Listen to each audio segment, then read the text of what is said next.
morning, Mr. Beverly. One of the main points while climbing, and the main points related to mountaineering, would be the coverage of medical aid and also the rescuing display of strategies and materials. Could you please give us some important ideas about it? For sure. I come from the University of New Mexico, and I have a company called Strike Rescue. We are responsible for teaching and instructing the terrestrial rescue program there.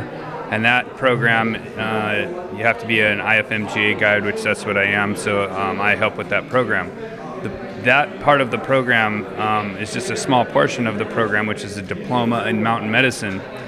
The UIAA oversees that program, sponsors that program.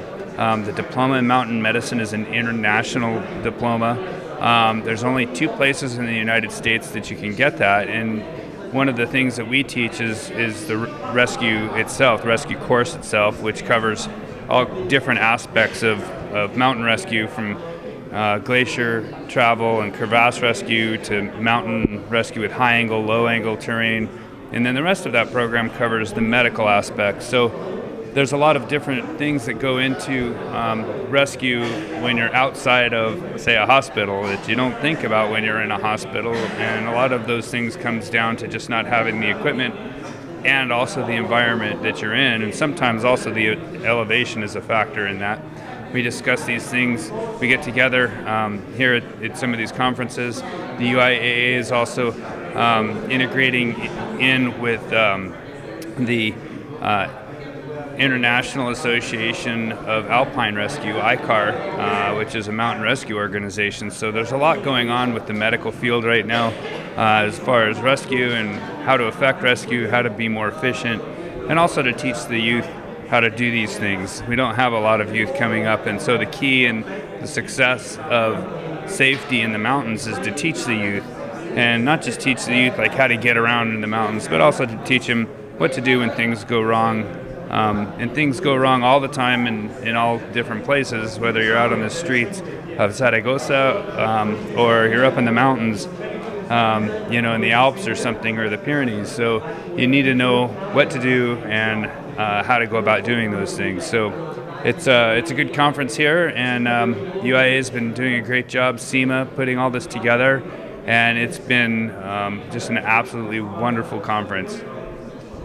It seems that sky running is catching up and is becoming a challenging and amazing sport for many people. Mm-hmm. But at the same time, it has waken up some concerns because from other fields in mountaineering, it is considered as a really risky and dangerous sport that might be omitting some security aspects, safety aspects. What's your opinion on that? Yeah, it's a great question, and we discussed this in the executive board meeting yesterday. A lot of good discussion about this concept, this topic. And last year, when we were first approached about Skyrunners, I was kind of having the same questions myself, and I'd spent a bit of time thinking about it. And growing up, I used to run in the mountains a lot, but by myself, and that's definitely dangerous. But skyrunning, when you're doing it with a group of people, is a lot more safe because you're not by yourself and you have other resources. But at the same time, you don't have to carry all this extra equipment with you, and so that's one aspect of it. Another aspect is protection of the mountains. I don't think skyrunning is going to be everywhere. That's not the point. And there's very specific places with different angles and different distances that skyrunning is covering, and so it's a very kind of a confined format. And so I think my opinion of skyrunning is that the evolution of participation by humans in the mountains is evolving, and we've seen this with other sports as well. So we've seen people like I make the example of Vince Anderson, Steve House, Uli Steck, all these guys doing incredible feats, moving very quickly in the mountains.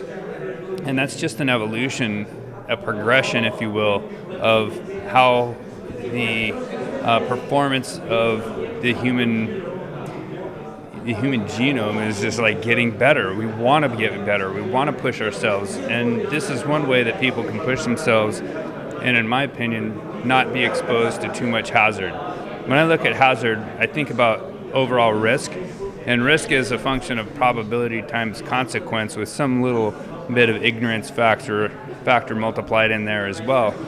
But the probability of something going wrong isn't that high, we just have to mitigate the actual consequences, and if you can't mitigate the consequences, we have to mitigate the probability, which decreases the risk. I know that's kind of weird to think about, but I think about that every time I'm at the top of a ski run when I'm guiding. I think about that every time I'm going to climb out away from my protection. And so these are the things that you have to think about in the mountains. And with sky running, we just need a well-overseen program, and I think it's going to offer a great, excellent opportunity for people to be able to run in the mountains, which it's ethereal, being able to run in the mountains, it's absolute freedom. And certainly if I were younger and I had the knees, I would go back and do more of it. So you can't do that stuff forever, and this is a great opportunity for people to be able to do this.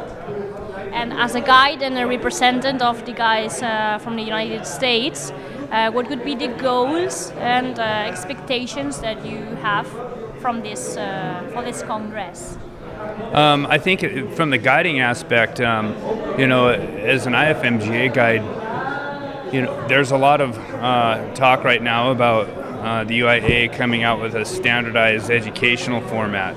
And what I want to make clear is that the UIA is incorporating kind of an educational format to not compete with the guiding industry, but something that's filling a gap for those who don't have those resources and they don't have access to mountain guides, and they're honestly not in the same terrain as mountain guides. It's more about hiking terrain and maybe canyoneering terrain, those kind of things.